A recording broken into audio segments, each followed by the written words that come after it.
ইনশাআল্লাহ এক সপ্তাহের ভিতরে আমি পালং শাক খাইতে পারবো। তো অনেক গরমের ভিতরে বুঝেন নাই, দুবাইতে তো প্রচুর গরম, আর এখানে তো আর মাটি নেই, এখানে তো আর মাটি নেই, দেখেন বালু সব, সব বালু মাটি, বুঝলেন, ঝুরঝুরকে বালু মাটি।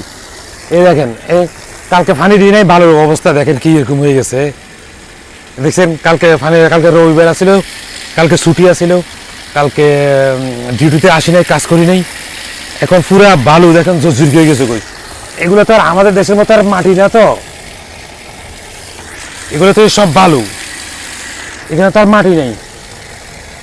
বালুর ভিতরে দেখেন আগাছা উঠছে, আগাছা এটি সাফ করে দিতে বইব, এটা সাফ না করে দিলে এটি অনেক বড় হয়ে যাব কই। এই আগাছা এটি সাফ করে দিছি।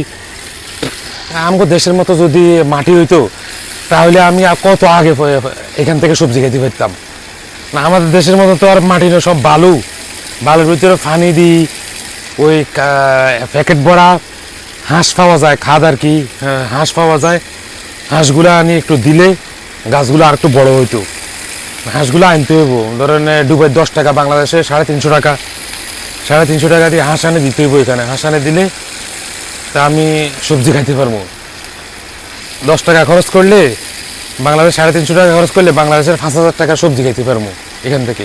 ক্ষেত কি কম বড় নিয়ে, ও অনেক বড় ক্ষেত, দেখেন ওই সাইডে দেখেন, ওইগুলো সব সবজি না, পালং শাক, বটবড়ি, কদু, ওই পুঁই শাক, হ্যাঁ, কর্মী শাক, সব কিছু আছে ওখানেও। এখানেও তো মাশাআল্লাহ দেখছেন কত রকম সবজি, দেখেন মাশাআল্লাহ, আল্লাহর রহমতে আমি কয়েকদিনের ভিতরে সবজি খাই।